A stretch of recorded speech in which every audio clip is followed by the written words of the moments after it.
What's up, everyone? Hey,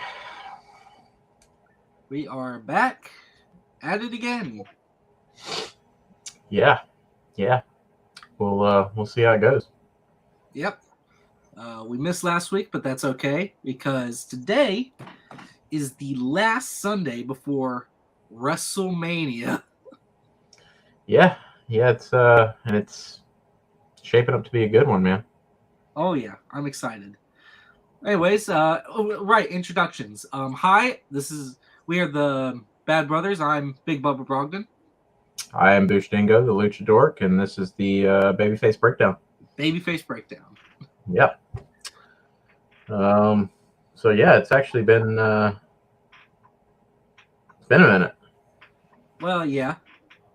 I mean, we took a 2-week hiatus before we came back, and then we took another week off, and then we're back again. Yeah, yeah. So yeah, and then enjoy the show. You might not see us again for a month. Don't say that. I mean, it's just me and you here, but Who knows? We have people that watch the recorded versions. yeah, one or two. Like I think John and maybe your dad. I mean, that's 2 out of the 83 people we had before. Yeah, that one time. Well, I could pull up the analytics right now if you want to. I think your dad just probably puts it on and mutes it and goes in the other room. You're like, yeah, I'm here for you, buddy. Yep, support. Hooks up some video games and plays video games while we. Never has time for video games. Yeah, nah, busy fella. Yeah, I just pulled up the analytics. Nice. Actually, it looks like most people find our stuff off of suggested videos. Yep, I ain't paying for that. Have you paid for that? What? The suggestions, is that just YouTube being nice? Oh, that's just YouTube being YouTube. Okay. I know you can pay for that, and they'll probably suggest it a lot more. Yeah, but it's just YouTube being YouTube, I guess. Okay, well that's good. I guess we haven't offended the YouTube gods just yet. I guess not. Give us about 15 minutes. We'll get there. We'll make some controversial comment. Oh, sorry. Just got done eating. I'm trying to gulp everything down. Okay, I thought you were just passing it and blaming it on the chair. No, that's later. Yep, this darn squeaky chair. That darn chair.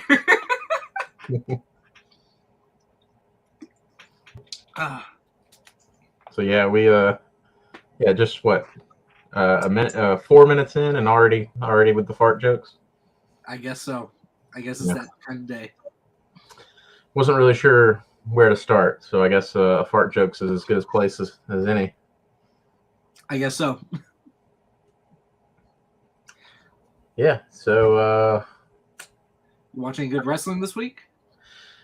yeah, I mean I've watched some stuff here and there over the past several weeks. Didn't get a lot in this week, but I did get NXT, got Dynamite.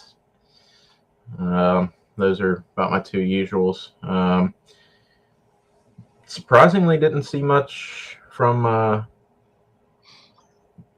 main roster this week, which I didn't watch the shows, but I normally see clips and things like that pop up in my feed, and I didn't really catch anything from this week, which was kind of surprising, being that it's WrestleMania right around the corner. So Yeah.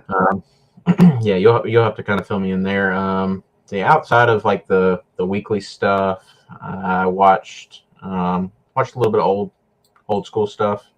Huh? Some old watch WrestleMania 5. Just to be doing it. watched MLW, trying to get kind of up to speed there. So I did watch some newer content from MLW. I did go back and watch some older content from MLW, just to kind of, show them some love. And I actually found myself just kind of wanting to check in. And once I checked in, I got kind of excited about what I was seeing. So just got me on an MLW kick. And then, we've mentioned before the A&E biography series. I don't know if you've caught any of those, but I haven't had the time. Yeah, I haven't been watching them, as they come out. I've just been kind of picking and choosing, the wrestlers or the episodes that I'm more, interested in, and just kind of watching sporadically like that, which is fine. They're not sequential or connected episodes. But this new season, second episode was Jake the Snake. Really, really good stuff. A lot of it was stuff that I was familiar with, just from being a Jake fan and reading stuff about his life. He's also been the subject of a few documentaries previously. So, I mean, they didn't really break a whole lot of new ground, but there was some stuff in there that I had not heard. The episode itself was very well put together. I really like the AEW biography series. They're very well done. I would recommend that one, of course. I don't know how much you know about Jake the Snake. Are you a Jake the Snake fan? I mean, I know very little about Jake the Snake. I know that's like one of the first ever matches to hit off Stone Cold's career as Stone Cold Steve Austin at King of the Ring. Yeah, the Austin 316 promo that pretty much was a kind of a retort to Jake the Snake's late 90s return, where he was, his previous run in WWF, Jake was the bad guy who was so bad that he ran with the devil and, was just very, very awful, And so when he came back in the late 90s, he was actually a born-again Christian in real life. Sober, found sobriety, cleaned up. And so that became part of the character. So no longer, wielding the evil snakes and, running with the devil. He was using an albino snake and, doing it for God. So that's where the Austin 316 promo comes from. So they had was it King of the Ring? Yeah, it was King of the Ring. It was 1994, I want to say. No, it was 96, I believe. Was it 96? Maybe even 97. Yeah, 96, 97. Stone Cold had a match with him, beat him, and his post-match promo was where he coined the Austin 316. 316. Yeah. Because Stone Cold said so. Yeah. So that's a little bit, they touch on that in the biography. So if you find that sort of stuff interesting, definitely check it out. I will say that Jake has had, a pretty rough life, pretty rough, past. So it is not for the faint of heart. If you have small children, probably not something to watch around them. It gets pretty graphic. So, check it out though, man. So you have you seen any of the other Jake the Snake documentaries, or there was one I think that came out that was just a general wrestling documentary called Beyond the Mat. Have you seen that? Not really. I did watch a documentary about Bruiser Brody. Oh, nice. So I got some more information in about that. Sad story. Yeah, another really messed up wrestling story. That's funny because I actually went back this past week. So I'm not wearing it, but I got a Bruiser Brody shirt about a week and a half ago. Makes, I think, my second or third Bruiser Brody shirt, but I wore it one day to work, and I actually had a client that was a wrestling fan and complimented my shirt, and we got to talking. And Bruiser Brody's more of a deep cut. That's he's anybody that knows who Bruiser Brody is definitely a pretty big wrestling fan. You're not going to find your casual fans probably aren't familiar with him. Your younger fans probably not familiar with him, and definitely outside of wrestling fans, nobody really knows who he is. So yeah, sporting the shirt. I had a little compliment on it, and so yeah, that night I came home and got on the old YouTube and watched a few Bruiser Brody matches, just to be doing it. It had been a while, so yeah, big Bruiser Brody fan. Yeah, The Undertaker's first ever wrestling match was against Bruiser Brody. I don't know if I knew that. That's cool. Yep. Undertaker said that Bruiser Brody beat the hell out of him.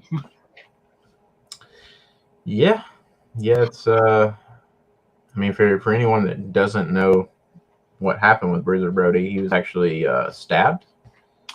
He was stabbed in the showers in Puerto Rico.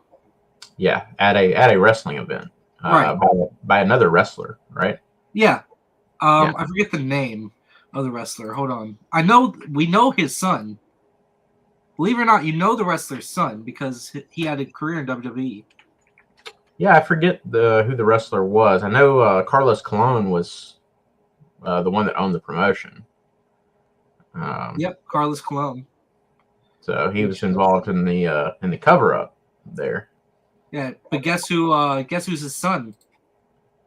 You talking about Carlos Colon? Mm-hmm. His son, it's either. So Carlos Colon, is that? It's not the Matadors. No. No. I'll give you a hint. He spits in the face of people he doesn't think that are cool. But Carlito.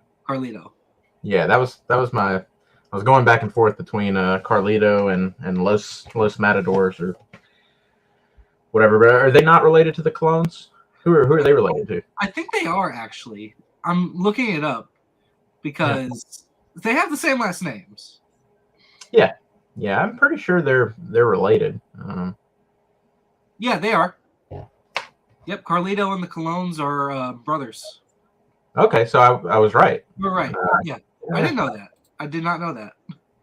Yeah, I don't know. I probably knew that at one point in time and just forgot. That's why it was a bit hazy. At this point in life, man, I think I've forgotten way more than I actually retain. So it's amazing that I remember anything at this point.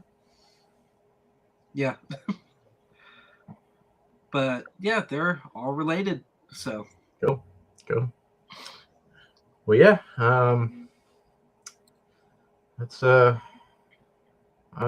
what I've been up to lately. Some MLW, some AEW, some NXT, some documentaries. So the MLW stuff is pretty cool right now, man. Part of what kind of got me, wanting to check in on them, which I've watched MLW before, but never consistently. It's always been, an episode here or there. And they've had some promising things. I really got interested whenever Lucha Underground guy, El Jefe Cesar Duran, I think is what he's going by now. But yeah, he was the head of the temple in Lucha Underground. Yep. So they've started a kind of like an offshoot of MLW. So you have MLW, like the main stuff, I think, which goes under the Fusion. And then you have MLW Underground and MLW Azteca. The MLW Azteca is more Lucha Libre focused. And it's MLW reviving to their best ability what Lucha Underground had going on. Yeah. It's Lucha Underground without the production value, which is really unfortunate because the production value, for a lot of the MLW stuff just is not very good. So I think, the MLW Azteca stuff, I'm enjoying it. I watched several episodes. I mean, when I say I watched some MLW content this week, I watched, probably about 5 episodes of Azteca. I caught an episode of Underground, and then I went back and watched some older MLW stuff. But yeah, the Azteca stuff is pretty interesting, pretty entertaining to me right now. It gives me Lucha Underground vibes, so I'm kind of, getting a little bit of Lucha Underground, scratching that itch from there. And then, and anyone who knows me well or has watched this, before, I'm a big fan of Raven. Raven is definitely one of my favorites, if not my absolute favorite. But he's making his in-ring return at MLW. So yeah, man, for me, getting some Lucha Underground type stuff, getting some Dario Cueto and some Raven. Yep. You piqued my interest, So that's why. But Alex Hammerstone is basically MLW's Brock Lesnar. Oh yeah, they've definitely have. Man is huge. Hammerstone is there. You've got this guy named Mads Kruger, who wears a mask. He was recently in a faction with Fatu. Fatu, for anyone who isn't familiar, he's of the Hanoi Samoan family with Usos and Reigns and all those guys. So Fatu is a big, one of their top guys over there. Hammerstone, John Morrison is over there. They definitely have a good bit of talent, to keep an eye on. So yeah. There's one guy in MLW which I'm very familiar with because I've seen his in-ring debut before at a house show. It wasn't Atlanta. It was somewhere in Alabama. They were having it was called VCW at the time, Victory Championship Wrestling, and they were debuting him in a match, Frank the Flame Battle Royal. His name is Alex Kane. Oh yeah. I think I saw a match or two of his this past week. He went by the nickname the Suplex Assassin. Yeah, one of your big powerhouse types. Mm-hmm. Yeah, big powerhouse. I mean, he's about my height, my weight, but definitely not my build.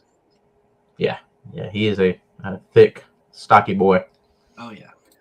I mean, he seemed to have some potential. Oh yeah, I see him. I honestly can relate him to, in a way, Taz. He's got potential to be like the next Taz. Yeah, I can see some similarities there. Taz, Powerhouse Hobbs, Jeff Cobb, those types. Yeah. Yeah, I believe the current, if I'm not mistaken, the current MLW tag team champions are 5150. I can't remember their individual names. I know one of them is Slice Boogie. Conan is with them sometimes. They're kind of like an LAX type team. They're Puerto Rican, so okay. They're pretty good. I watched a couple of their matches as well. Pretty good stuff. So yeah, it's I believe MLW just got a deal with Reels TV not long ago. I think it was on a trial basis, kind of a short-term thing from what I've read. But that was promising because Reels is, it's a cable television channel that some people get. But shortly after that, new development, Reels has entered into a deal or something with Peacock. So Peacock is carrying the Reels channel on their live TV feature. And because of that, Peacock having their deal with WWE to be, WWE has exclusivity on Peacock. So Peacock will not be airing MLW when it airs on the Reels network. So that if you go to the live TV feature and you're watching Reels live, the channel, whenever MLW comes on, it's just going to be blacked out, is my understanding. They're just for an hour or 2 hours, however long the show is, it will not be available on Peacock because of the WWE deal. So that's, somewhat understandable, but kind of unfortunate for MLW. Now, again, my understanding of things might be incorrect, so if anybody knows better, let me know. But yeah, that's my understanding. The deal still goes through. MLW will be on Reels Network. If you have cable and you have the Reels channel, you can watch MLW there. However, if you're watching through Peacock, no MLW for you. Yeah, which I get it because competition for one. Yeah, business is business. I don't know. I guess in a way, MLW is probably competition for WWE. I wouldn't really see it as such if I were WWE. It's just what WWE does and what MLW does is, while it's technically wrestling, sports entertainment, whatever you want to call it, drastically different. Yeah, very, very, very different. If I'm WWE, I wouldn't see MLW as competition. So I wouldn't even see AEW as competition anymore. I don't know, man. In terms of the money that Tony Khan throws around, being able to snatch up talent the way that he does, in that sense, I would definitely look at them as competition. Speaking of snatching up talent, Goldberg, his contract with WWE is up. Man, which means he's a free agent. I saw that news, and my first thought was, time to enjoy retirement. Kick back and enjoy some of that money and just relax and kind of ride off into the sunset until he gets his inevitable Legends deal or Hall of Fame nod. But people are acting as if there's an actual chance that Goldberg ends up going to AEW or going to Impact or some other wrestling promotion, which I don't know. I think Goldberg would look at Impact as being beneath him. I think he would look at NWA as being beneath him. Maybe not in terms of history or the actual company itself, but money. I just don't see either of those places being able to give Goldberg the type of money he would probably ask for. Which means there's one other place. Right. So, going back to what I said before, in that sense, I think AEW is competition because they could snatch him up. And I think that it's possible that Goldberg maybe has his eyes set in that direction. I think if they snatch up Goldberg, that'll be the final nail in the coffin. I mean, it would make the WCW comparisons just that much sweeter. Yeah. Now I've been bigger on WWE as of late and a little bit down on AEW as of late. I don't know if you saw I believe it was this past week on Dynamite, the spot with Sting teaming with Orange Cassidy. Did you see that? Yeah. Yeah, that might ought to have been the final nail in the coffin for me. It was so cringe. So Sting tagged with Orange Cassidy and who was this? Was it Darby Allin? Yeah. So it was the three of them versus Butcher Blade and Kip Sabian. Right. And in this match, Sting basically becomes Orange Cassidy at many different times in the match. So he does the lazy roll, out of the way spot. Later on, he does the slow lazy kick spot to Kip Sabian.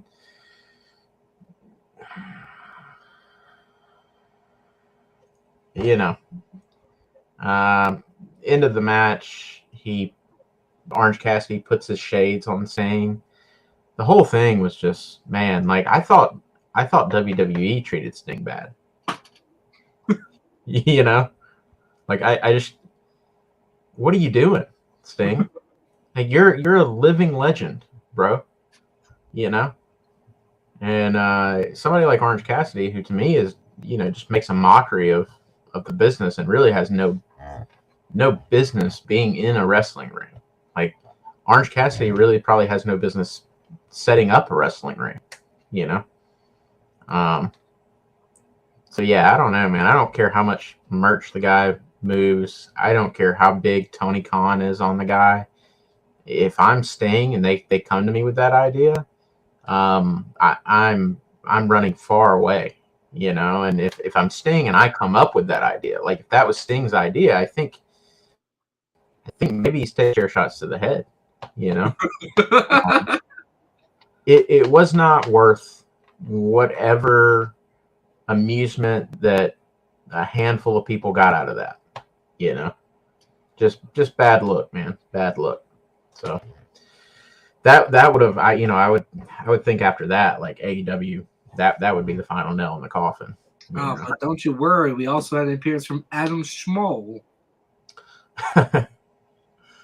Oh, here lately, I've just been fast forwarding through everything that he does. Well, apparently in his in-ring debut or in-ring return or whatever you want to call it, he'll be facing Daniel Garcia of JAS. Yeah, I believe I saw that. I'm not hyped. Nah, just because I know Adam Cole's going to win. Yeah. He's going to come out on top there. If Garcia was going, stood a chance, I'd be a little bit more interested. I still probably wouldn't watch it because I hate Adam Cole's wrestling style. But yeah, that's a foregone conclusion, man. Adam Cole comes out on top there. I like NXT Adam Cole over AEW Adam Cole. It's so much better. I think Ring of Honor Adam Cole was probably where I think that's where he peaked for me. Just because, I've mentioned before, Ring of Honor, he was mid-card in a stable with Mike Bennett and Matt Taven. And to me, Adam Cole looks great compared to those two guys. You fast forward to the NXT days, and you've got Adam Cole in a faction with Roderick Strong, Bobby Fish, and Kyle O'Reilly, who, comparatively, Adam Cole can't really hold a candle to any of those guys. I think all three of those guys are leaps and bounds better than Adam Cole. So, the Kingdom Adam Cole looks pretty good. The Undisputed Era Adam Cole is the guy I'm least interested in that faction. Just my 2 cents, my opinion. Yeah. And yeah, I've everything in AEW, I've just not been a fan of. Yeah, what they did with Adam Cole now, I think, is the worst thing that they've done with Adam Cole ever. I didn't like the guy before, but since this re-debut since he's recently popped back up. I don't know what they're doing, but he's really, really unlikable for me. Like I can't even, man, I have a hard time listening to him talk. So yeah, I definitely prefer Adam Cole as a heel because I already don't like the guy. So, it's easier for me to boo him and to root against him. But he seems to be playing the babyface right now. And that really, really does not work for me. No. So if I've got to deal with Adam Cole, if I've got to put up with Adam Cole, it needs to be in heel form. Which I think most people, whether you're legit booing for him or he's takes on the anti-hero, the bad guy that everybody loves kind of role. Either way, I think most people would agree that he works better as a heel. Yeah, I do too. I think Adam Cole as a heel is much better. I think on the mic he'd be better as a heel anyways. He has the voice of someone you'd hate. Yeah. And I mean he does kind of play that character a bit better. So some guys can do either or work well as a babyface or a heel. Some guys really only work as a babyface, only work as a heel, and yeah, for me, I think Adam Cole needs to be a heel. Yeah.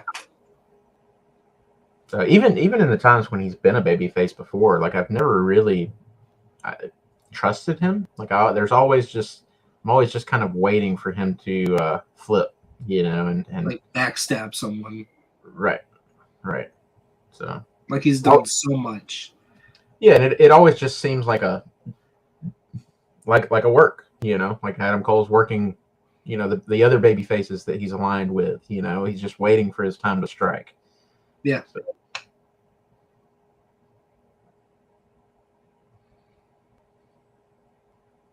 But yeah, you wanna run down this past week's stuff, or? Yeah, 30 minutes in, we'll do that. Cool. 30 minutes in, we'll run through this week. So you wanna start with Raw and just kind of take things in order? Yeah, we could. On Raw, before Raw even started, WWE had told us about WrestleMania and a whole breaking news story that of night one, the first match of WrestleMania will be Austin Theory versus John Cena for the United States title. Well, they're opening the show with that. Yep, they're opening the show with Cena versus Theory. US I guess, and that's main card. That's not. Are they doing a pre-show for WrestleMania? No. Okay, so I guess the night one kind of is the pre-show. Mm-hmm. Cool. So yeah, starting it off with Austin Theory and John Cena. That's I mean, you would probably prefer that to be mid card. Yeah, I mean, there's some different people, depending on who you talk to. Different people like their wrestling shows to go different ways. Me personally, I understand kind of starting hot, So there's the formula of starting hot, cooling down, and then really bringing things back up, I'm not particularly crazy about that formula myself. I understand it, and I think it's probably the best move for casual fans or for, some people just like it that way. You start off strong, so you get people invested, you get people hooked right there with that first match. And then kind of, maybe have a little bit of a lull in the middle of the show and then bring it back home. Personally, I don't know. I like just kind of starting off, with probably like a slow burn. Yeah. Start it out slow, and then as the night goes on, as the card goes on, it gets better and better and better and better. That's just better for my attention span. That's better for me. To me, I oftentimes find myself, getting really, if it's a good opening match, getting really excited for that, really enthralled with that, and then middle of the show at some point, I kind of hit a bit of a wall. where I'm not really feeling it anymore. I'm getting kind of bored, getting kind of like, okay, I've been here an hour and a half, 2 hours. So yeah, for me, I would prefer more of a just, build from your weakest to your strongest. But what I was going to say is the WrestleMania card is pretty stacked, man. So it's hard to say. And I think a lot of the matches, most of them do have great potential. So it's really, really difficult to pinpoint exactly what the match of the, I guess, calling it match of the night. Just match of Mania. Yeah. Seeing as how we're doing the 2-night thing now, which I'm also not a fan of. But yeah, it's hard to say which match is going to just be the talk, coming out of WrestleMania. There's so many potential show stealers. Now, isn't there? I think there's a 4-way tag match with Braun Strowman, Ricochet, Alpha Academy. Is that happening at Mania? I believe it is. I'm gonna look over here real quick to see. Yeah. So if I'm not mistaken, yes, there is. Yeah, Braun Strowman and Ricochet versus Alpha Academy versus Viking Raiders versus Street Profits. Yeah, in a 4-man match. Now, I do believe that should start out the show. That's what I was about to say. If I had my pick, I think that would be the one that I would open the show with. I mean, it would still be hyped. You get a lot of people out there to start off the show, and it'd be a great match. Yeah, I'm sure it will be. Like I said, the whole card. I mean, it's not a knock on any of the matches on the card because as I've said, I think the whole card is really, really strong. All the matches are interesting and solid matches. So, but if I'm looking at all of them, I think that's probably the one that I'm maybe least interested in. Even though I'm still in. I have no intention of skipping that match. Yeah, that would. I think that would probably be the one to start off with. Yeah. Well, you have this match that's going on, which will start off either night 1 or night 2. And there's a women's showcase match with 4 different women teams. Okay. So we have the team of Liv Morgan and Raquel Rodriguez. Team of Natalya and Shotzi. Okay. Ronda Rousey and Shayna Baszler. Okay. And 2 other women that haven't been announced yet. So is that just going to be a surprise, I guess? I guess it might be surprise returns or maybe even a surprise team that's being called up or a surprise debut. Okay. Yeah, actually, I take back what I said. I think that should open the show. Well, and we've got 2 nights, so I'd put that as an opener on night 1, and I'd put the men's tag match that we just referred to as an opener on night 2. Right. And then we also have a match that was announced by Friday, a triple threat match for the Intercontinental title. Now, we talked a little bit on this, that you said you don't see anyone that Gunther's going to drop the title to. Now you got 2 options. You have either Drew McIntyre, who has held the title before, or Sheamus, who's never held the title before. Oh, Sheamus is no slouch. He's former WWE champion. 2-time WWE champion. Yeah. So,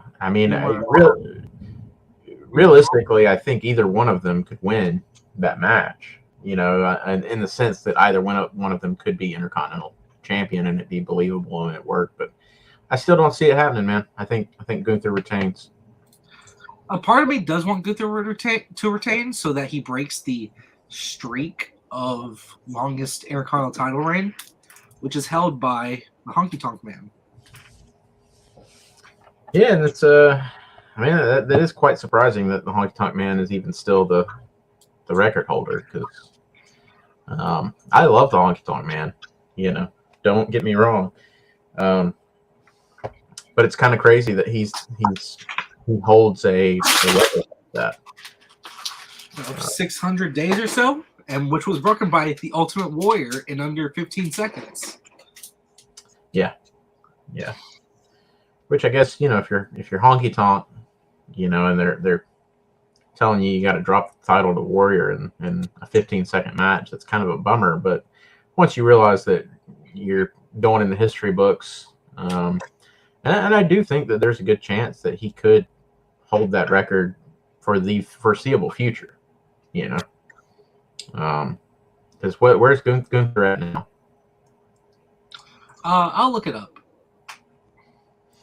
Yeah, I mean, I still think he has a little ways to go to break that record. Not much, I don't think. I think he's almost halfway.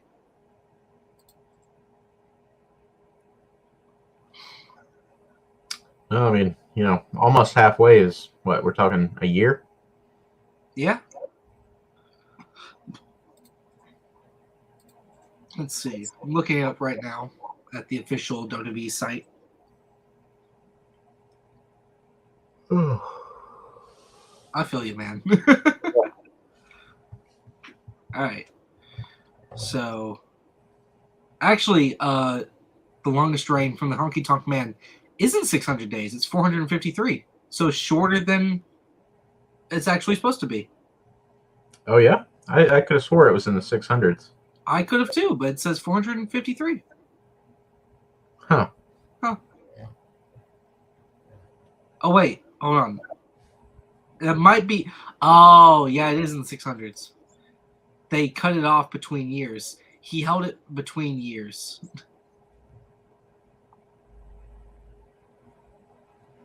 Yeah. So it's actually 600 days. Like on the dot. Okay. And Gunther is at 289. Yeah, so he's coming up on halfway. And so he's the longest reign. And let's see, 10, 20, 30 years. He's had the longest reign in 30 years. Yeah, that's quite a long time. It's quite an accomplishment. Yeah, that's why I said they've had 30 years to have someone else kind of topple that record. Which I don't really know a lot about Honky Tonk Man. I don't know.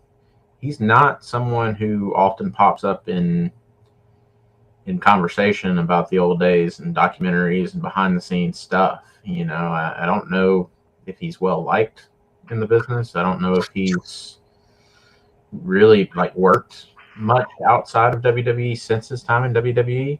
I think he only worked in WWE and maybe on the scenes where they had the different wrestling. He's a territory guy before WWF. Yeah. But his definitely made his name in WWF. So post his career in WWF, I don't know if he worked outside of that, So yeah, he worked some house shows, I wouldn't even say indie shows, maybe hometown shows. Yeah, I wouldn't say he worked anywhere else in a major wrestling business after WWF. Yeah, I mean he hasn't popped up on my radar in any other business that's notable. So, and this man is still kicking, by the way. Oh yeah. He is 70 years old. Yeah, I knew he was alive and well.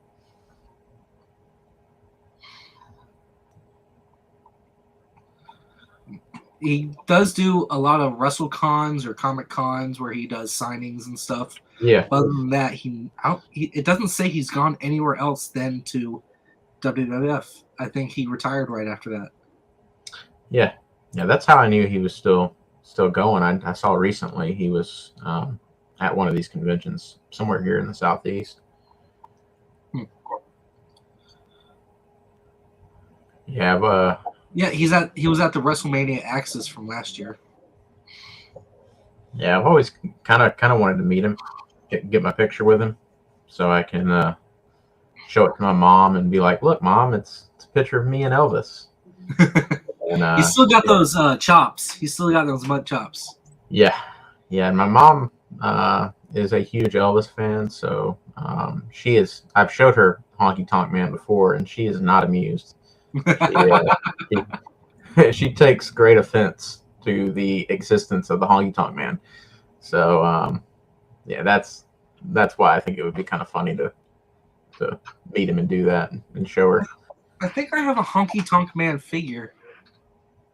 Oh, I definitely have a Honky Tonk Man figure. Yeah, I do. It's right up there with the Macho Man one. It's the Retrofest figure. Okay. Yeah, I've got the old, I believe it's an old Jax. Okay. I knew I had a figure, so.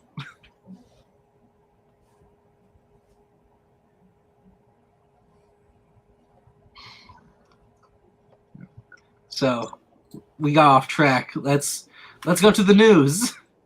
45 minutes in. Let's go to the news. First up, we'll have March 20th's Raw. We opened up with Kevin Owens and Sami Zayn challenging the Usos to a match at WrestleMania for the tag team titles.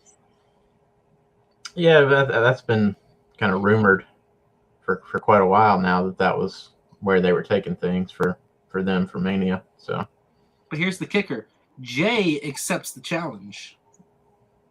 Yeah. On behalf of his brother and Roman. He flat out says we accept. Yeah. So is that stepping out of line a little bit?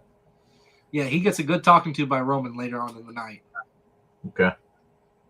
And then we had, after that, a match between Austin Theory and Montez Ford. Yeah. Which, last week, before this one, it was Theory versus Dawkins. Which now Theory has wins over both Street Profits. Yeah. He's going to beat Cena at Mania, man. I don't believe it. I'm 100% confident. All right. Well, after that match, we had the very enthusiastic and very happy-go-lucky Mustafa Ali face off against the Nigerian giant Omos. That match didn't last but maybe 10 seconds. As it should. And Omos retired Mustafa Ali. Put him in a body bag. No, unfortunately, no. Mustafa Ali will be on SmackDown this week for the Andre the Giant Battle Royal. Boo. We had the long-awaited series drop on Raw with Logan Paul's new show, Impulsive TV. Yeah, how was that? Not great. Seth Rollins cut out his mic and his show. Came down and had a brawl.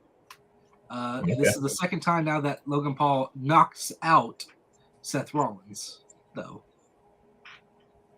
Yeah, I really don't know how that one's going to go, man, as far as who comes out on top. It'll be night one. Yeah, I mean, I do think that's going to be a great match. And it's one of those where I don't really care who wins.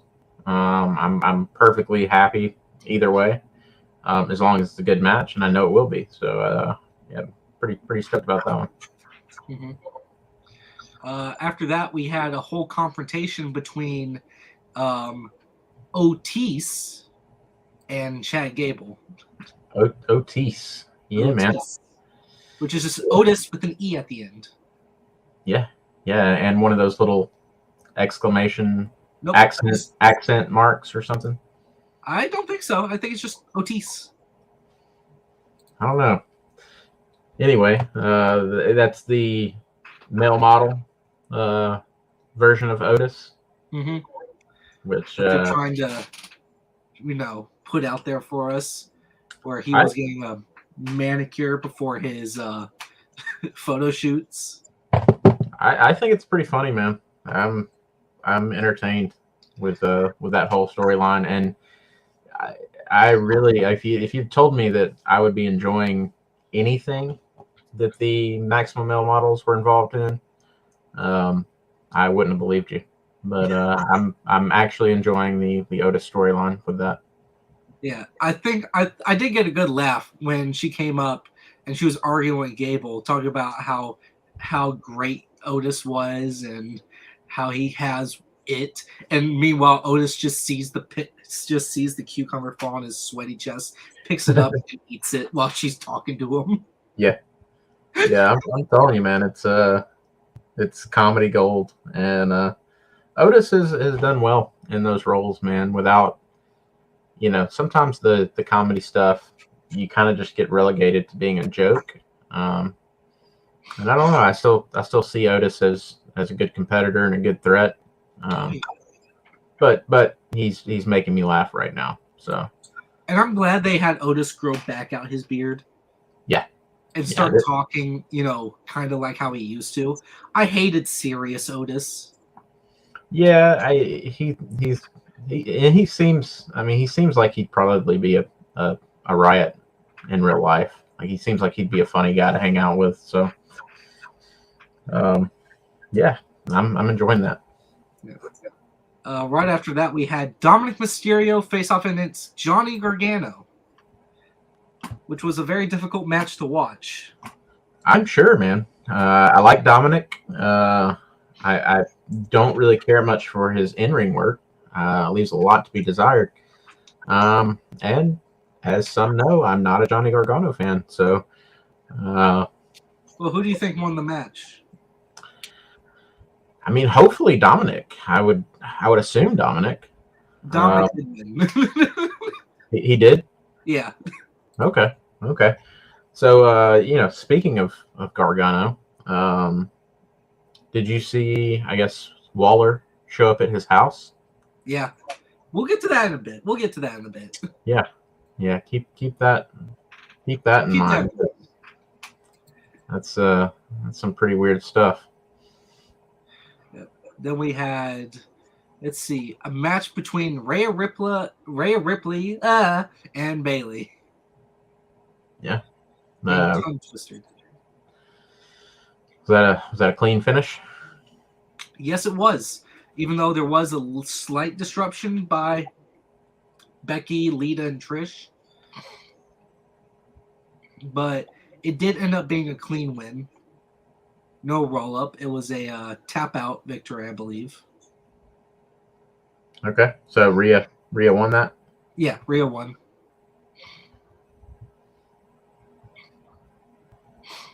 And then after that, we had Ricochet versus Chad Gable with Otis in Chad's corner and Braun in Ricochet's corner. Yeah. Yeah, that match was... It was. Well, I mean, it was good, but it was. Well, I was about to say, it's a very very different styles there. Ricochet being a little bit more, the high flyer, and Chad Gable being a technician. Yeah. Which usually those two don't mix. Not well. Not always. I mean, there are exceptions, of course, but it's usually high flyer versus giant beefcake. So I believe it more if it was Ricochet versus Otis. But a technician would do fairly better with a striker. Yeah. Yeah, I mean, one's just aerial and the other one's very ground based. So, which, like I said, can sometimes make for a good match, but theoretically, you have two competitors whose opponent is virtually the opposite of them, so it should make for a bit of a challenge on both ends. But yeah, who won that one? Oh, it was Ricochet. Okay, yeah, due to distraction, but yeah, I would have guessed that. What was the distraction? Was it Otis and the male models? Yeah, it was Maxine. It was Maxine taking Otis away from the match that distracted Chad. Yeah, I could have guessed that. I see that being the kind of the route they've been taking lately with the Otis storyline. They're trying to create some friction between Otis and Gable. Yeah. Yeah, and I think yeah, I mean, I think that's kind of the motivation with the male models. I don't know that I believe that Maxine is really you know, big on Otis for real. I think it's all just manipulation tactics. Yeah, possibly. Yeah. We see. also we also had an announcement for Mania. We will be having Balor and Edge at Mania in a Hell in a Cell match. Yeah, you think the Demon returns? Oh, Edge said, "Keep Finn at home and bring your demon." So, Demon Judgment Day Demon is coming. Yeah, I hope it's a little bit of a variation of the old Demon. I hope he doesn't come out looking pretty much exactly like he used to. I'd like to see kind of an evolution of that version of Finn. Obviously, I think the color scheme has to go from a red and black to a purple and black. But I hope that they don't just take the previous Finn Balor WWE Demon and just change the color scheme. Yeah. Now you're purple instead of red. I'd like to see some, like I said, some evolution of that look, some evolution of that character, so that it's not just the same thing we've seen before, but with a different color scheme. Maybe even put some contacts in. Yeah, contacts. Maybe change up the body paint. Yeah. Go with which he's always slightly kind of did different body paint for each event. But I'd like to see something a little bit more drastic, rather than just like a variation of what he's done before. Something that's a little bit more of a departure from what he's done before. Give us something fresh, something new. I mean, his SummerSlam gear from when he had won the Universal title, that was a pretty good Demon look. You had the coloration of green and red and black, even a little bit of the blue. Yeah. That I enjoyed. Yeah, I mean, like I said, I just want to see something more than just a color change, Just a copy paste. Let's just fill in this color with this color. Yeah. Perfect. Totally new look. Masterpiece. Yeah. Even if I think it'd be cool to wear some sort of like mask, I think could be kind of cool. And then he pulls the mask off when he gets to the ring and has some cool, face paint underneath the mask. I think that could be cool. I did kind of like the mask that he wore a few times that was just covered in the like studs, with no eye holes, no face holes. Did you see that? Yeah, I don't know about those. For me, it looks too much like Kanye West. Yeah, I could see that. I could see it conjuring, Kanye West vibes. But I'm a Kanye West fan, so it works for me. I am definitely not a Kanye West fan. Oh man, Kanye's he's dope, man. I stay away from rappers and from insane people. We'll save that conversation for when we go off air or something. Yeah. Let's get back on track. Oh yeah. Guess what happened with Chelsea Green? She had a match. I did see that she teamed with Dewdrop, right? What's her name? It's Piper Niven or Yep, there you go. Yeah. Yeah, that was weird. I thought they were doing kind of a Chelsea Green and Carmella kind of team, and then I saw Chelsea Green teaming with Piper, and that kind of threw me for a loop there. Did they explain that pairing, or was it just a random pairing? Nope, just a random pairing. Yeah, and they lost to Bianca Belair and Asuka, right? Yep. Which after the match, Asuka attacked Bianca. Yeah, I did see that. Good move there. I do think the build to that match at Mania has been kind of weak. I mean, it's been mostly all talk, no fight, which I sometimes like. Yeah. I mean, Asuka doesn't really talk a lot, though. It's more of her staring and the gushy stuff out of her mouth. Yeah, and kind of just weird looks that she gives. Yeah, I mean, I think that just being all talk would work better with someone who actually talks. I don't think of Asuka as a big talker, you know. She's the crazy chick that's gonna spit in your face and kick your head off. You know, doesn't really need to do a whole lot of talking. Which you'd think that'd be Nikki Cross. Yeah, it should be. Did they ever kind of reveal what was going on with Nikki Cross? I know they were doing all these like backstage segments with her where she was kind of like drawing on the wall random things and like talking to herself and giggling. No, they haven't explained it. Haven't explained that yet. Are they still doing it, or have they just kind of moved on to something else with her? Don't know. I haven't seen anything in the backgrounds. I have not seen her on the main roster cards. Yeah, it's weird because it definitely seemed like they were, you know, bringing back crazy Nikki Cross and doing something with her, kind of building to something. Yeah, after Chamber, she totally went off. I didn't Yeah, see Chamber. Yeah, I didn't really understand what they were doing. I wouldn't say that I was really enjoying it or not enjoying it, but I was interested to see where it was going. And it does seem like they just kind of put a pin in that and kind of dropped her off. I was kind of thinking that possibly there was a chance with Eric Young going back to WWE that kind of what she was building up to was reuniting with Eric Young and bringing back Sanity. Yeah, I thought so too.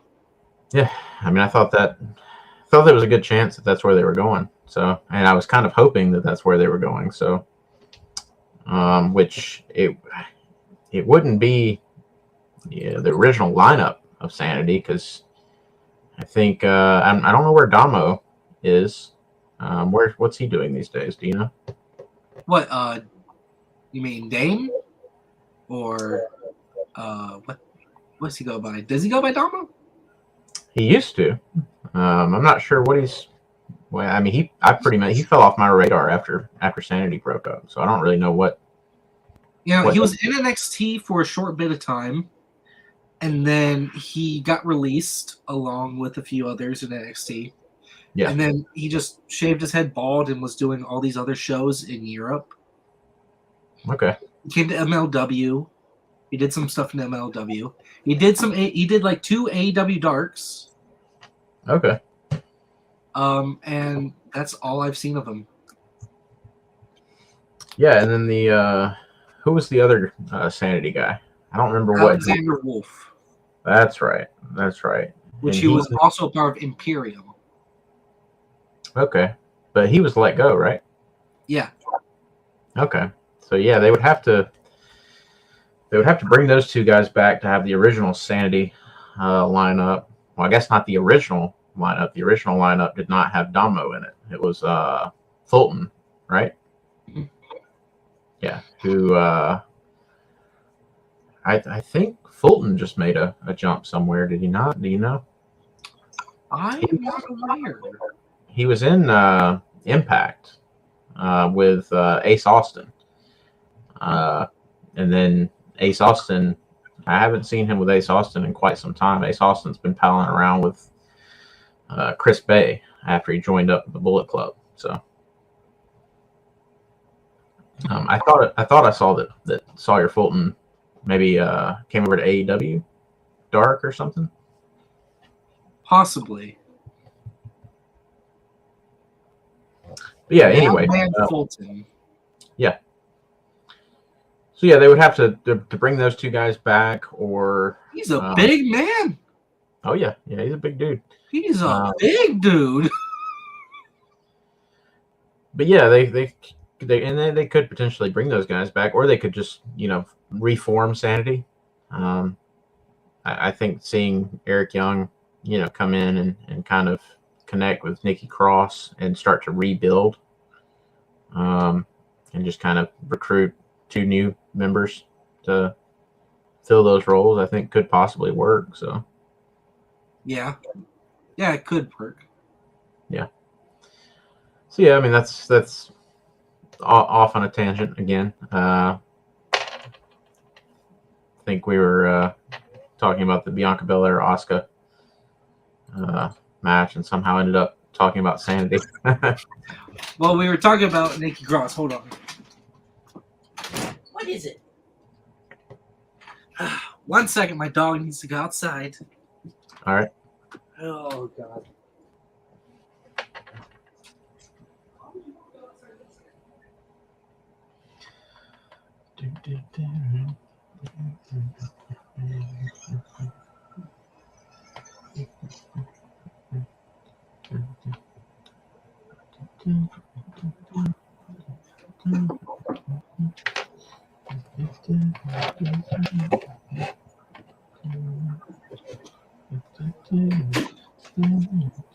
Sorry about that. Back to discussion. What the? Man, just had to do something to entertain myself while you were gone. Oh, hello, John.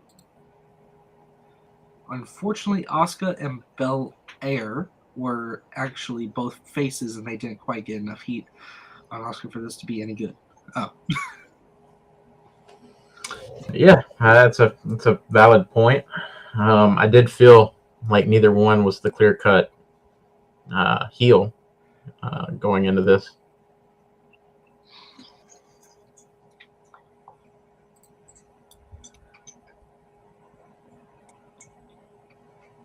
I don't know many people that do face versus face well. That's a hard one, man. I think most Someone times has to be heel or gets turned heel. Yeah, I mean, most times going into a match, if you've got 2 faces or 2 heels, once that bell rings, somebody becomes the heel by default. We've kind of touched on that before about kind of the roles that the company wants the performer to fulfill versus fans deciding who to cheer and who to boo, and kind of how that works.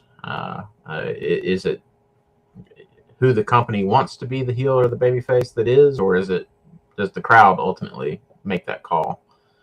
I think you can do heel versus heel a little bit easier than you can do face versus face. Yeah.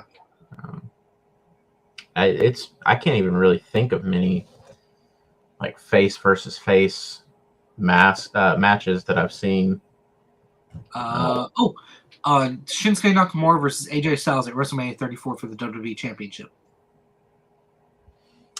Yeah, I guess that's one. They're both faces, but then Nakamura at the very end, after losing to AJ, hugs him, gives him the towel, and low blows him. Well, I mean, I guess that puts him pretty solidly in the heel category, doesn't it? Yep. Yeah. So even going into that, you had to kind of set one of them apart. So yeah, I mean, even when you did, Hulk Hogan versus Macho Man, you kind of had Macho Man. I don't know, that one's a little bit harder to. Who do you think was the heel in that? Macho Man, really? Yeah. I could see an argument for either one. You know could I know say which match you're talking about. It's the one where they had the Mega Powers or the Mega Bucks or whatever they were called. Yeah, because of Elizabeth. Yeah, Mega Powers, Elizabeth being the manager, but also Macho's lady, his wife. And Macho kind of losing his head because he thought that Hulk Hogan was trying to steal his wife. Right. So that's kind of to my point. It's like a lot of people point to Macho Man's behavior surrounding all of that and say, look, he's being irrational and crazy. And I don't think that there was meant to be anything going on there with Hogan and Elizabeth, but you had Macho seemingly being paranoid that something was, and acting irrationally, and kind of beefing with his buddy Hulk Hogan over it. But I don't know. Like, I think you could make the argument that that's perfectly rational behavior for someone who thinks that another man is trying to take your woman. So Like your wife. Black and Gold NXT did okay, but there was still someone a little more clear cut by the time of the match itself, and also there's not on a WrestleMania card. What? Balor versus Joe to name one.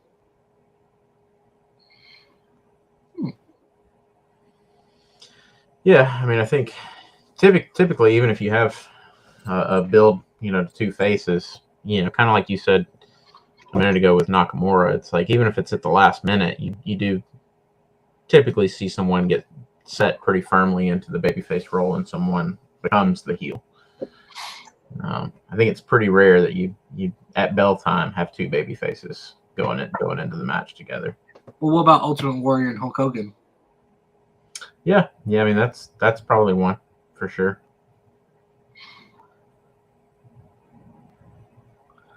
Or could be another good example. Would it be John Cena and The Rock? Could be. I'm not as familiar with that era, with that particular feud.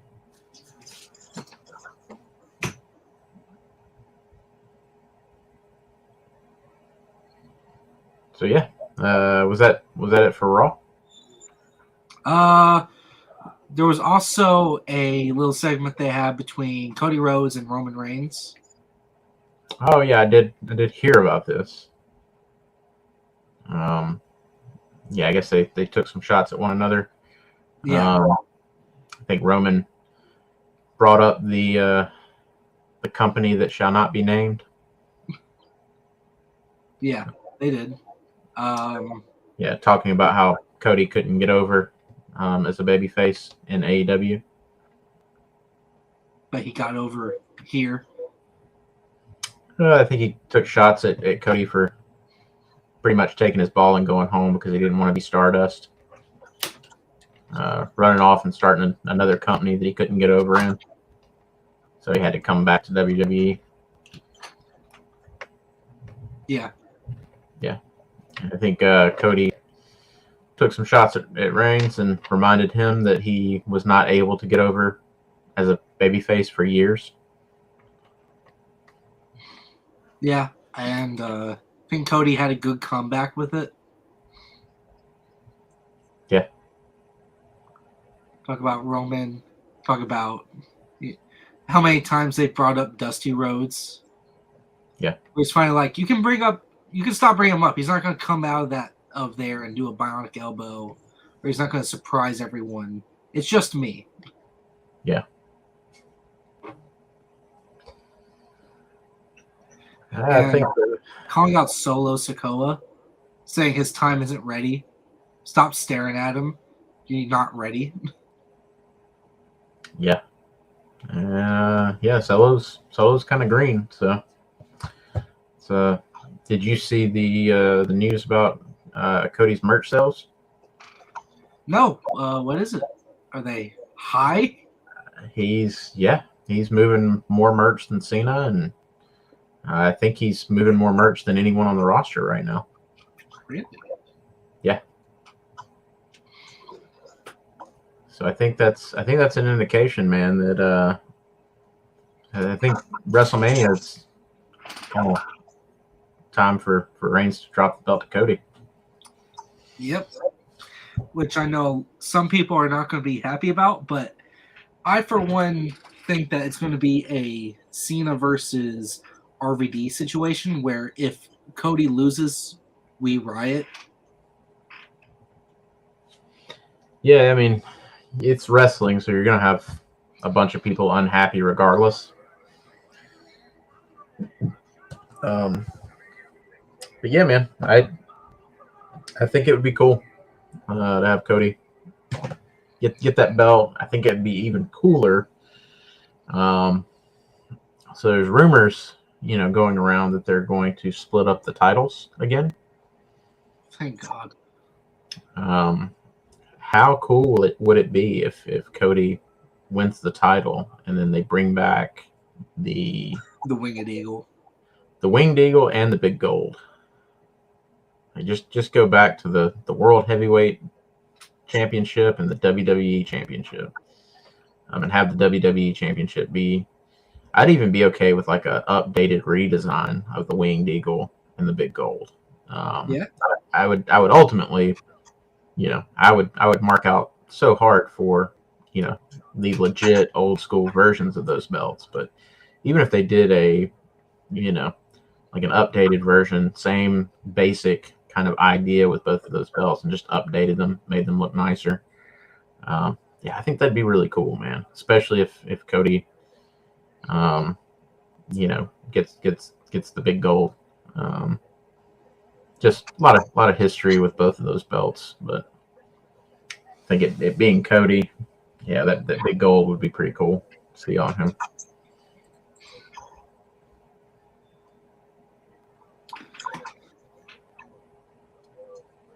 Yeah. I've also seen rumors that they're going to get rid of the Universal title in whole. Yeah, I mean, I've never really. I mean, I kind of get what they're going for with the Universal Championship. It is the WWE Universe. That's kind of been the terminology that they've used for their brand for a while now. So having a world champion or just a WWE champion is not really big enough, because you've got a whole universe, and you're just the champion of this one company, or you're just the champion of the world. What about, the galaxy? What about the solar system? What about all these other planets in this universe? You have to be king of all of it. So I kind of get the idea behind it. But it is weird that one seems to be kind of the top one, whereas the WWE Championship has the history and the lineage. That's essentially the WWF title. That's supposed to be the same title that, Hogan and Warrior and Brett and, all the greats held. But yeah, bringing in the Universal Championship, like I said, I get it, but I don't know. It's a new belt with no history, no lineage, So I don't really understand why that becomes the most sought after prize, in that sense. In the other sense, there's nothing bigger than the universe, man. So, I get that too. But yeah, I think it just overcomplicates things. I think one belt is good, even with a roster split. I like the idea of having that one championship belt, and it's on whatever roster that the champion is on, and periodically you can have the two rosters go head to head so that it can flip, from one roster to the other. Gives an opportunity for the United States title and the Intercontinental title to shine, and also be valued. So yeah, hopefully we just get rid of that Universal title, man, and just go back to a WWE title. Because even with everything I just said, kind of understanding the logic behind the Universal title, it's the WWE Universe. If you just have a WWE champion, I mean, isn't that right? Just kind of go without saying that it is the championship, Is the title. Right.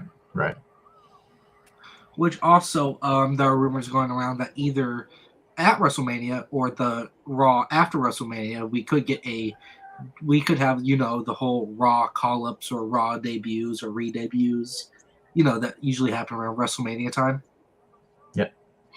Rumor has it that the Switchblade, Jay White, is signing a contract with WWE. Yeah, we touched on this before. I think I haven't heard anything. I haven't read any rumors about that in quite some time. So I don't really know what's going on that front. But yeah, I told you before, I think it's a pretty safe bet that Jay White goes to WWE just because he's worked with AEW before. He's worked with Impact before. He's done the Forbidden Door thing. He's been there, done that with all these other companies. And Jay White's that one place he's never gone. yeah, and Jay White's pretty hot. You know, he's a one of the biggest free agents, if not the biggest free agent right now. So who can afford Jay White? You know, really, I think the only two places that can afford him are WWE and AEW. If it's AEW, that move wouldn't really make sense to me, seeing as how AEW has a partnership deal with New Japan. So if he wanted to, he could have just stayed in New Japan, worked AEW shows when he wanted to, when it suits him, and just kind of keep on rocking that way. So I think him going to WWE is really the only thing that makes any sense. I wouldn't say it's the best decision, but I believe it's the right decision. Yeah, I think it's probably the best decision, man. I could see Jay going to WWE and being like an AJ Styles. Now, I would have said the same thing for Shinsuke Nakamura, but we see how that's gone. Not so well. No. So I don't know, but Shinsuke did his time in NXT before coming to the main roster. AJ obviously skipped NXT and went straight to main roster. Balor and Samoa Joe did their time in NXT. Yeah. Now, I don't know, man. I know NXT, especially back then, was a big deal, and it was a good company. But yeah, I don't know. Something about AJ skipping NXT and being one of the few, guys that you can look at who was a real big deal on the indies, went to WWE and really, it's debatable. Some would say that AJ has slightly kind of watered things down since going to WWE and is not as entertaining as he was prior. But and there's probably a case to be made for that. But I wouldn't say that anything AJ Styles has done since going to WWE has been bad. He's put on good matches. He's been involved in good storylines. So I don't know. I could see Jay White if he skips NXT. I could see him going straight to the main roster and being just like AJ Styles in that regard. Yeah. I definitely don't want to see Jay White in this current NXT. I don't know. NXT definitely went from a developmental territory to its own brand that really was giving the main roster a run for its money to being back to a developmental territory. So I think current NXT is just beneath Jay White. Yeah. And they've been trying. They really have been trying to bring it back up to being, competition, but it's just not it anymore. Well, it's funny because I would agree with that. It's and like I said, it's kind of gone from developmental to being its own brand that really gave the main roster a run for its money, back to being a developmental. But I'm actually really enjoying NXT as of late, man. It's a pretty good show. I like the runtime for one. It's pretty short. It's only an hour to an hour and a half. Yeah, once a week. So it's I actually like that about it. Whereas sometimes when I was trying to watch Rampage, the reason I quit watching Rampage is because it was just too much AEW content. That's part of the reason I don't really watch Raw and SmackDown. Between those two shows, that's 5 hours of wrestling a week. It's just too much oversaturation. But I like the current runtime of NXT. I found myself consistently enjoying it. It's like I said, it's not a knock on current NXT. I'm enjoying the program, man. I'm enjoying what they're doing. But you know, it ain't somewhere that I'd put Jay White. The original Black and Gold was better. Oh yeah, yeah, and I could see Jay White fitting in that version of NXT. This current one though, I don't see it. Heck, the original NXT, look at how their seatings were. Look at how much of a crowd they drew in. Mm-hmm. Their arenas were just about as big as main roster arenas. And even their pyro, the ring, their effects, the barricades, everything was just like a main roster show. Yeah. And then it all went downhill. Yeah. Yeah, and because of COVID or because just AEW, but I mean, I think COVID definitely shares some of the blame there. To me, man, wrestling during that period where there were no crowds, the Thunderdome wasn't really cutting it for me. It's like the TVs in the audience that were just kind of showing people sitting in front of their computers. Yeah, that didn't really work for me.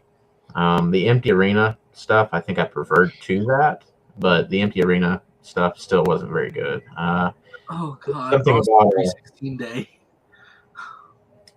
Say again. Stone Cold City on Austin 316 day on Monday Night Raw of an empty arena. Yeah, where it would give me a hell yeah, and it was silent. Yeah, there's something about the crowd. You know, there has to be a crowd. Even if it's like the developmental talent around the ringside, what they had. Yeah, or even, I mean, I probably would have went the NWA studio. It has a crowd, a lot of crowd. You don't really get to see them very much because they're behind the hard cam. So they're only on that one side of the ring behind the camera. So you know that there's a crowd there, but you can't really see them.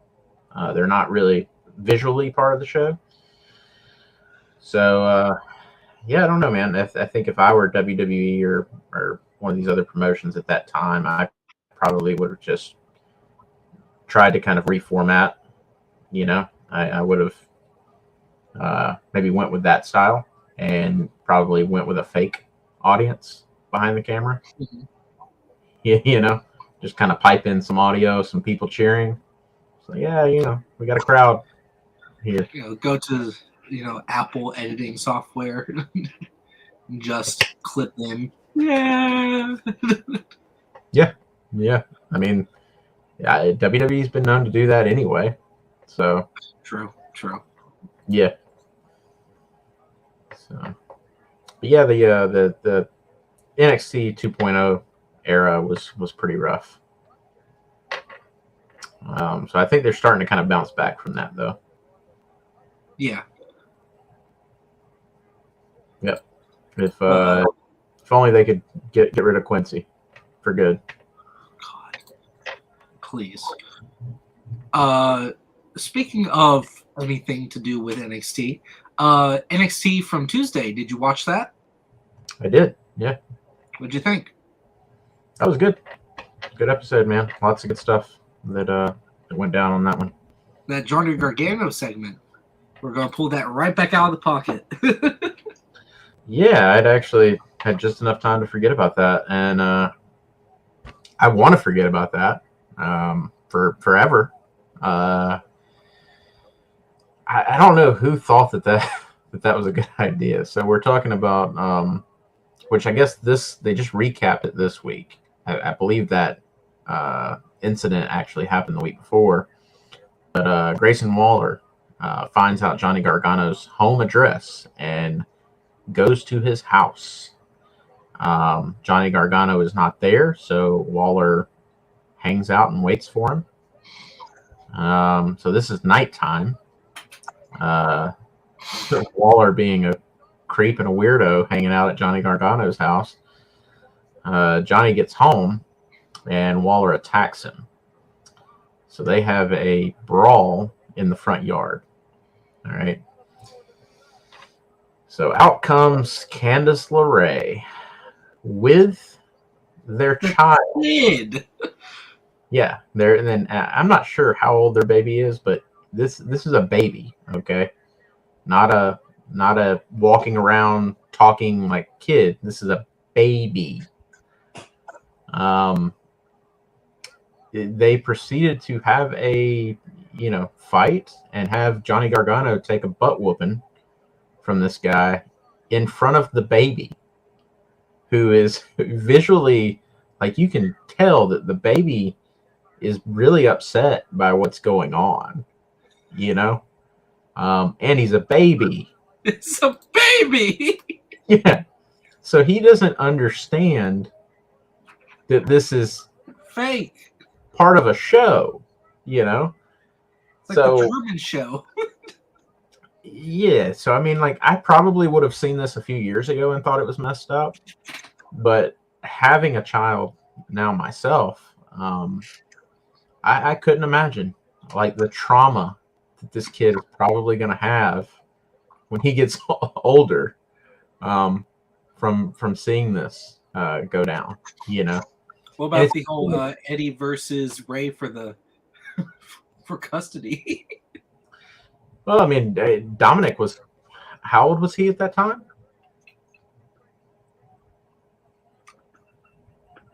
I want to say 8. Yeah, he's old enough, I think, at that age, at that time, to understand what's going on. Yeah. Yeah. Again, this is a baby. Like, this baby probably couldn't be any more than 18 months, maybe 24 months. So yeah, that was actually that was a hard thing to watch and hard to kind of move on from. Like, when that segment was over, I just kind of found myself just going back to it, just being like, man, I can't even watch what's going on now because I'm still kind of shaking for the kid from seeing that. You've been just like, I gotta see that again. that could have happened. Yeah, I don't know whose idea that was. Not a bad idea per se, but I think if I'm involved with that, I'm going to suggest that we get a babysitter. Like, let's not keep the baby inside. Yeah, let's not. Well, which you would have to get a bit. You can't leave a baby that that young inside the house alone. So yeah, it's like I said, if I'm involved with that, I'm just got to be like, yeah, this is a good idea. This is great. Let's have the wife, come out and get upset, but let's leave the baby out of it, So that's my thoughts on the Gargano angle.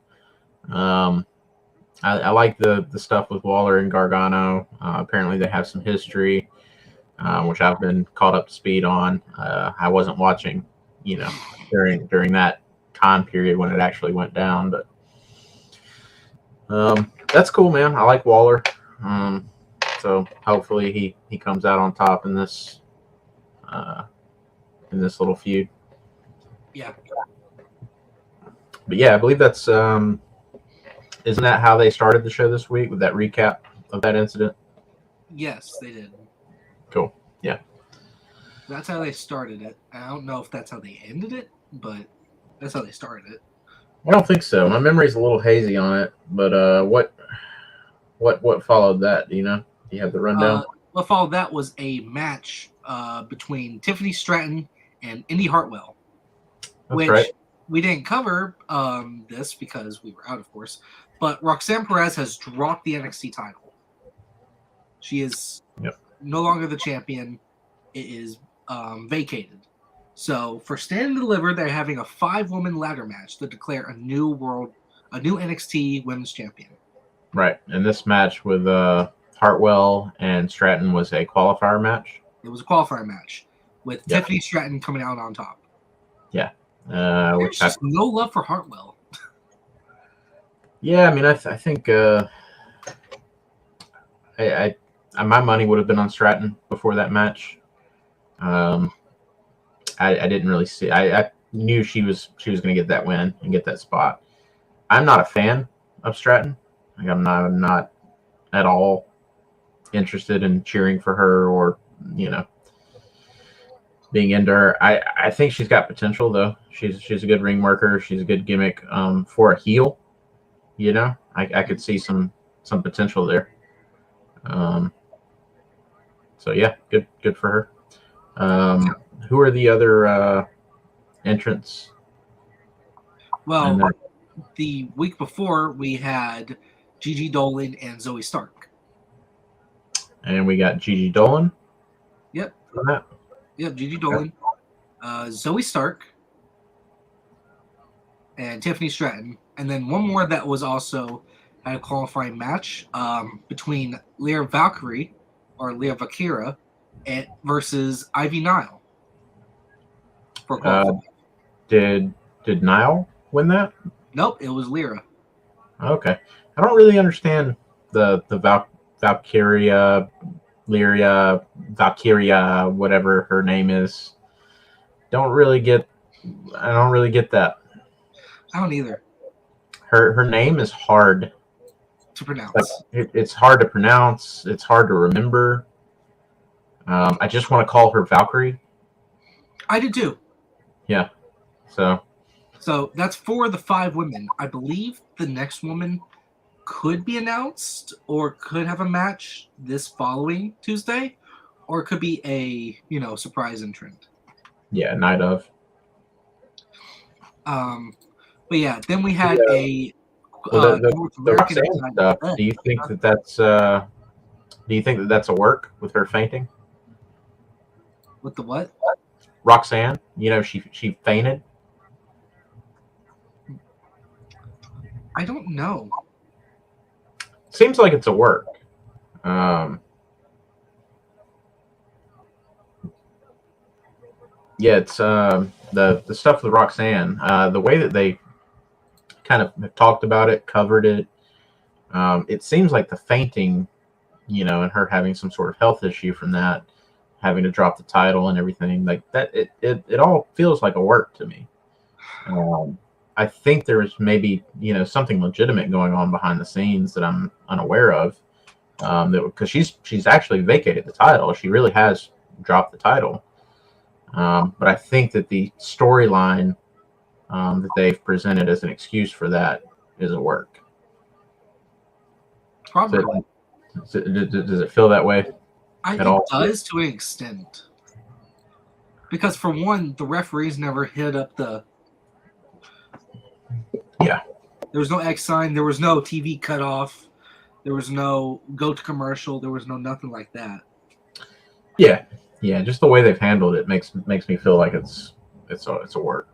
So yeah, so it could definitely be a work, but just with maybe something happened and she needed to drop the title for a few days. She wouldn't be there for Stand and Deliver. Yeah. Okay. She tweeted that she doesn't know what's happening yet with her health. Okay. Yeah, so I definitely wonder what the actual story is, because she hasn't been champion for very long. No. So it seems like whatever's going on is probably something legitimate and serious, because I don't really know why they would have her drop the title, especially in this way, after having just won it. So yeah.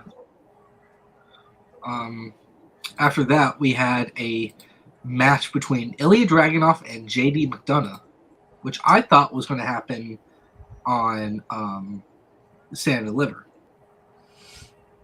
Yeah, it almost seems like it maybe was going to happen there, and maybe they ran out of spots for it and just had to go ahead and have that go down on just the regular episode, which it ended up with a disqualification with nobody winning. Yeah, so I mean it's definitely not over. So because Wesley has announced that both McDonough and Dragunov has been added to the Fatal 5-Way North American Championship match.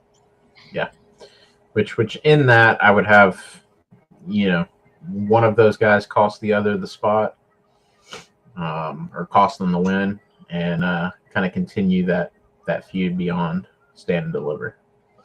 So there's definitely some potential there to kind of draw that out a bit longer. So, but yeah, the participants in the Wesley match. So you got McDonough, so Wesley, McDonough, Dragunov, Dragon Lee. Is there one other spot, or is it just the one spot's open? The 5th spot will be fulfilled this Tuesday in a battle royal, which will have Quincy Elliott in it. Ugh, yeah. He's not going to win. Yeah, I don't think I definitely that don't man think won't win. It'll have Scripps. It'll have Jinder Mahal. It'll have Axiom. It'll have Nathan Frazier. It'll have Quincy Elliott. It'll have many more names. Yeah. Axiom's my pick to win that. So even John, Axiom. I would rather go for Axiom. Yeah, I think I the potential for, and of course I would like to see this more of a singles match, but Axiom versus Dragon Lee. I think that has great potential.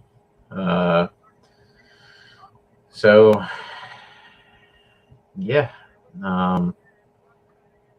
that should be a good match either way. Because really, you could have Axiom go into that. You could have Fraser. There's a few people you could put in that spot and still come away with a pretty awesome match. So yeah. And so that is not the only match that was announced.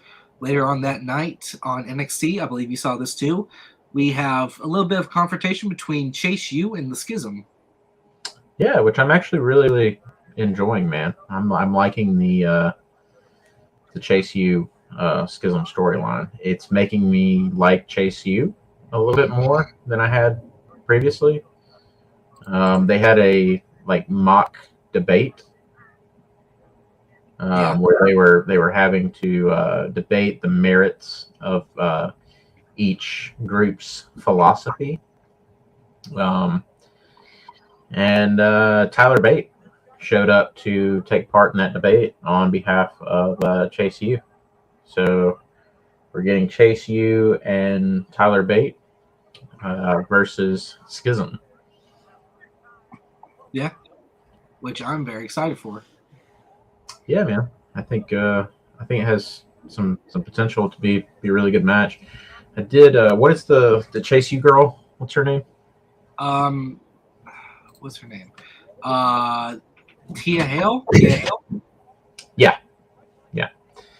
She cracked me up this week, man. She her debate spot. She took a deep breath and just kind of spit a whole bunch of words out. Talking about how awesome Chase U is and why they're the better philosophy. And then she goes and sits down next to Andre Chase, and he's like, "What was that?" And she's like, "I don't know. I blacked out." And just her face, the delivery of that was just really on point, man. It actually got a little LOL from me. Yeah, just some moments like that are awesome. Yep. We also had an announcement: a triple threat NXT Tag Team Championship match was been made between the family of Tony D'Angelo and Stax versus the Creed brothers versus Gallus. Yeah. Now the build for that was pretty awful, man. Like the setup for that. You had Gallus hanging out in their bar, shooting pool, drinking, doing the stuff that they normally do, and Creed brothers show up, challenge them to some pool. Gallus wins, of course, and then they move on to darts, which apparently is the Creed brothers game. Creed brothers dominated that and won that, and so they agree to a match, and they're leaving the bar to find the Don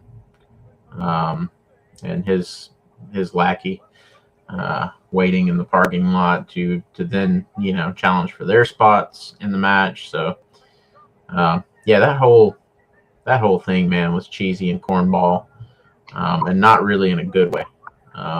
I had a hard time. I had a real hard time not skipping that. But it was kind of like a train wreck that you can't look away from.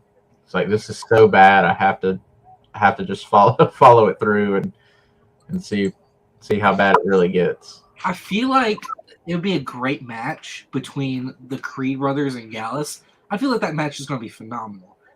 Mm-hmm. Just the family being involved in it kind of puts that match a little lower. I think so. Yeah, I think so. Because their whole fighting style is fighting dirty versus the Creed brothers and Gallus, which is just meat on meat, just banger matches. I don't know how to say it. I already made it sound weird. Yeah, you succeeded in that, but yeah, that's, I mean, how William Regal say it. But yeah, to your point, it was bad. The kind of segment setting that up was bad when it was just Gallus and Creed, and just when I thought it was about to be over, and it was just like, oh, thank God. That's when the family showed up, and I was like, oh no, this just got so much worse, and it did. Yeah, it was pretty bad, man. So hopefully the match is worth having to sit through that segment. It's like you're watching a horrible show. You're watching something that the only way out is by taking the gun to your head and pulling the trigger. You immediately go for the gun, but there's no bullets inside. Yeah, I mean, lately I've been trying to kind of stay as much on the positive side as I can. I've been trying to give the segments, the matches, the shows, the benefit of the doubt when I can, and also just trying to kind of play along as much as I can and think of, this is a TV show, just like any other TV show I would watch. Of course, these are actors, and so not really overthinking things and just kind of being along for the ride. But yeah, even in that sense, like that segment was pretty hard to watch. And then we had the build-up that we're getting to Henley and James defending their titles against Fire and Dawn. Yeah. You think Fire and Dawn are gonna win? I mean, it looks like that's what it's building up to. Maybe James is going to turn on Henley, or Henley is going to turn on James, and they're going to have Brooks and Jensen. Brooks and what's the other guy's name? Jensen? No, Brooks Jensen is one guy. Brooks and is it Briggs?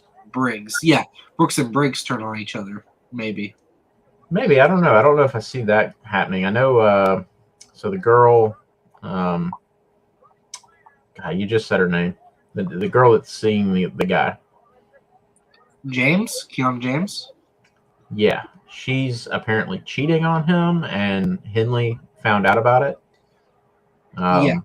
So there's like friction between them right now. They're not getting along, which they were reluctant partners anyway. They've had their history and their bad blood. So really, it does seem right now the only thing holding them together is the fact that they're champions. Right. And the fact that they became champions to me was kind of surprising. They seem like transitional champions. So with kind of where we're at with the storyline right now, I do feel like they're going to drop the titles to Fire and Dawn. Yeah, that's definitely a big possibility. Yeah, which I think would be a pretty good move, man. I think it would really establish Fire and Dawn as a solid team, because they haven't been a team for very long. They've only recently started working together. It's another situation where former enemies turned tag team. So And then we have the main event of Stand and Deliver, which I'm very excited for because I like Carmelo Hayes, and I also kind of like Braun Breaker. And again, the high flyer versus the strong guy ability. Braun Breaker versus Carmelo Hayes for the NXT Championship.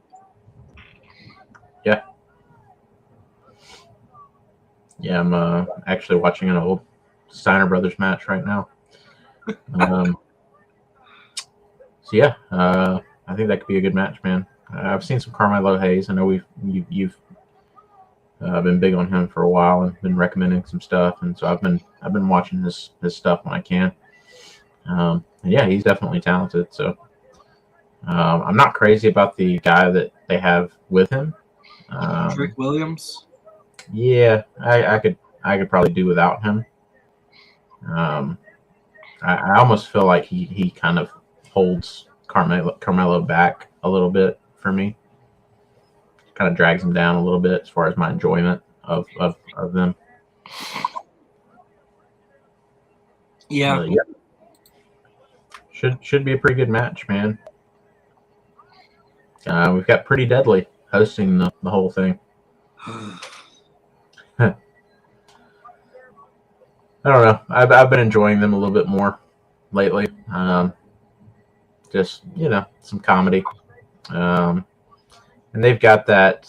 I do think it's interesting that they're hosting Stand and Deliver and Miz is hosting WrestleMania, because they do have a similar kind of quality. The Miz and Pretty Deadly. They're not similar. I was like, don't you dare compare Pretty Deadly to the Miz. Yeah, I mean they're not. They don't have similar gimmicks or anything like that. They're not similar in a lot of ways, but I think the kind of cringy comedy, shtick, laugh at us, but don't enjoy us too much, kind of thing. So yeah, should be a good show. Yeah. Well, we talked a little bit about Dynamite. Do you want to talk about AEW at all, or about some of these matches? Yeah, I guess we can go over Dynamite real quick. I didn't watch Rampage. Don't know what happened there. I didn't either. I think Taya Valkyrie had maybe her first in-ring performance on Rampage this week. I think she might have. I didn't watch any Rampage. Yeah, I didn't watch, but I did see that that happened. Which Taya Valkyrie now is all elite. She's come to the company recently and is going after Jade Cargill, which I do think is a good call. Taya is one of the best female wrestlers in the world, hands down. Jade Cargill, very green. She's gotten a lot better. She's made a lot of progress in her short, time in AEW. AEW has strapped a rocket to her back and really given her a big push. She's undefeated. I don't know if they've been inflating her numbers the way that WCW did Goldberg back in the day during his streak. So I don't know if Jade's wins. I don't know if she's actually had that many matches and actually won as many matches as they say she has, but I believe it's up in the 80s now. Do you know? Does that sound about right? I'm about to look at her record right now. So yeah. So yeah, I mean she's really ran through just about every formidable opponent on the roster. So I think you had to almost kind of paint yourself into a corner where you do have to bring somebody in from outside the company. Yeah. I mean, right here it says only 54. Okay. Yeah. So that's probably legitimate.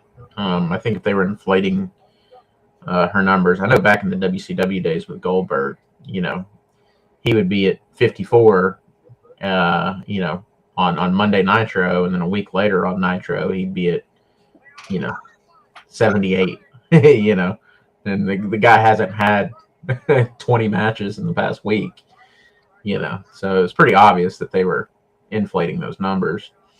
I mean, her title reign is almost 400 days. It's at 390. And she has been the only TBS women's champion. Yeah. So, yeah, I mean, I think WWE dropped the ball with Taya pretty big. Obviously, I just said, one of the best female wrestlers in the world, and she is that. So, why WWE did not, give her a bigger push and treat her better is beyond me. She went back to Impact, tag team champion with Jessica, Havoc, and Rosemary, the little faction there, which I didn't really enjoy. Wasn't really a good fit for me. I don't mind Rosemary and Havoc together, but Taya just didn't really fit in there for me. And I also felt like she should have been in the women's title picture. Jordan Grace, Deonna Purrazzo, Mickie James, throw Taya Valkyrie in there. That's where she belongs. So hopefully, and it looks like AEW's already off to a pretty good start with her as far as their treatment of her. Will she be the one to dethrone Jade Cargill? I don't know. But it's got to be somebody. So might as well be Taya Valkyrie, because if Taya Valkyrie doesn't, I don't really know where you go from there with Jade Cargill. Right. So I do remember seeing one thing from Rampage, and it was Brody King versus Jake Hager. Okay. Which I love a good heavyweight battle. Yeah, and we've talked before. Jake Hager doesn't really get a whole lot of in-ring, time, actual matches these days. Right. So yeah, that's pretty cool. Hopefully it was a good match, but I think Dynamite. We already touched on the Orange Cassidy, Darby Allin, Sting match. I believe that opened the show. Yeah, and then we touched on the Adam Cole segment. Right. Also had the Guns get into a confrontation with FTR. Yep, with FTR after a tag team championship match against Top Flight. Yeah. That match was whatever. Nothing great, but FTR came out, challenged the Guns. And the Guns, I can't tell them apart, so I'm just gonna refer to each of them as the Guns. But yeah, one of them. Tell them apart? Huh? You can't tell them apart? I mean, I haven't really paid enough attention or bothered to really differentiate between the two. I mean, Austin's the one with the bandana and the glasses, and Colton's the taller one. Well, okay, good. I'll thought it was pretty obvious. Yeah. Well, I mean, it's not that they look so much alike. It's really just a lack of caring on my part. Oh yeah, fair enough. Yeah.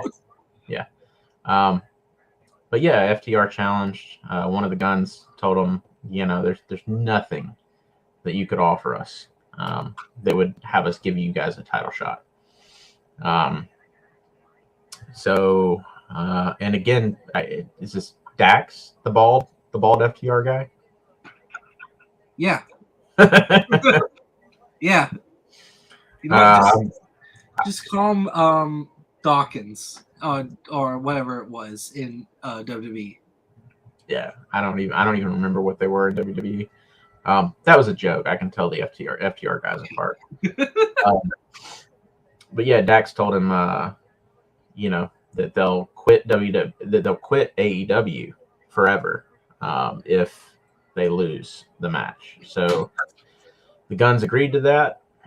So we're getting Guns versus FTR, title versus career, or I guess AEW career. So, and that I genuinely don't know what's going to happen there, because we were, hearing rumors and seeing the FTR guys kind of play us a little bit on social media, and everybody was thinking, they're about to jump shit and go back to WWE. After dropping the AAA championships, the IWGP, the AEW. So it really looked like they were on their way out, and then they made their return to AEW, which I think could have been a swerve. I think there's still a chance that they're on their way out, and this is how they go out. Now, I think that's probably a slim chance. I think realistically, they're probably staying with AEW, and they're just messing with everybody, which I'm not mad at. Wrestling these days, if you can give me some unpredictability and I love it whenever we aren't spoiled an ending. Yeah, or like we aren't spoiled a debut. Yeah, but either way, I mean, if they end up going back to WWE and this is how they go, I think that's a pretty great little bit of swerve action there. And I think that would, man, if the Guns were able to defeat FTR and send them packing, never to return, I mean, you think what that would do for the Guns. I think that would put them over big time. Yeah, that would make them one of the biggest heels tag teams in AEW. Yeah, in wrestling, period, probably. So, yeah, that'd be cool to see. I do lean towards FTR getting the win there. As far as what I think is going to happen, I think they're probably sticking with AEW, and they're probably going to take those titles off of the Guns. Maybe. But after that, we had a match, if you can call it that, between Hook, the FTW champion, in a no disqualification match versus Stokely Hathaway. Yeah. Not really a match. I guess the bell rung. Stokely tried to get out of it, couldn't get out of it. Bell rings, and he just runs away. The man said, "I'm not medically cleared, and I'm announcing my retirement." Yeah. And he gave the ref a doctor's note, which was just a receipt from, what was it, a Buffalo Wild Wings, a Wingstop? Yeah, with like Sharpie written on it. Yeah. That got a laugh out of me. Well, I mean, that's comedy wrestling done right and done well. I thought that was a fine segment, man. It wasn't anything great, but like you said, it got a chuckle out of me, and it was better than probably actually having a match between the two of them. I don't think anybody really wants to see that. So No. Which honestly, I would have thought that it would have ended with, since it was no DQ, with the firm coming out there and helping out. Yeah. And then Hook having no friends around.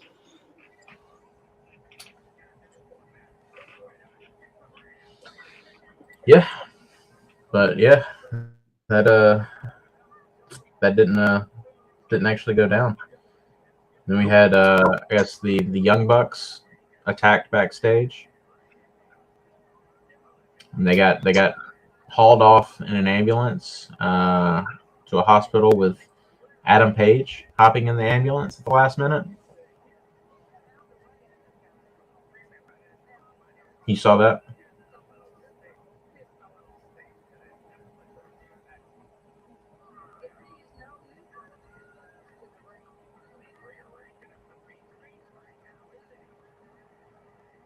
Are you there? Did you freeze up?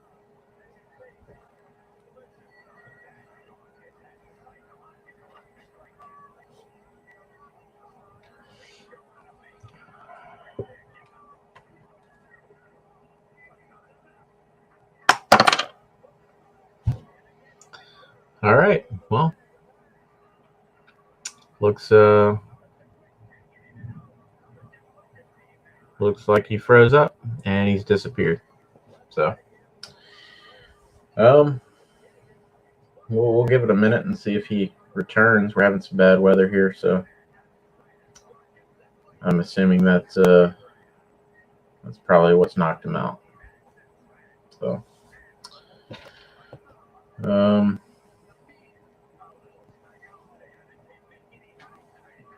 yeah, I don't know if he'll be back. So we'll give that a minute and see what happens there. I guess the rest of Dynamite had the Young Bucks carted away in an ambulance to the hospital. Adam Page went with, leaving Kenny Omega behind. Later on, we had Stu Grayson get attacked backstage by the Blackpool Combat Club. So we had the Kenny Omega, El Hijo del Vikingo, or not sure exactly how to pronounce that. I'm only slightly familiar with the guy. Yeah, great match between Omega and Vikingo. Blackpool Combat Club came out and attacked Kenny Omega after that match was over, making it pretty apparent that they were the ones who attacked Young Bucks. Then they did this kind of bad spot where during the attack on the Titantron, they had the ambulance pulling back up to the arena, the siren blaring, and Adam Page was the one driving the ambulance. Got out of the ambulance, came down to the ring, and ran off the Combat Club. So you have Kenny Omega beaten down, Adam Page in the ring with a weapon. Don Callis pretty much took a fake fall. And when Kenny Omega gets up and sees Don Callis down, he sees Adam Page standing over him with a weapon. So he assumes that Adam Page is the one who attacked Don Callis. And that's kind of where they left off. So, yeah, it was it's a fairly decent episode of Dynamite. Yeah, not really sure where they're going with that.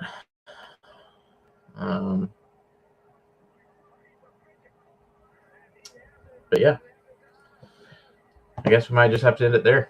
Got bad weather here. Seemed to have kicked Ari off. Big Bubba. So yeah, we might have to pick this up next week.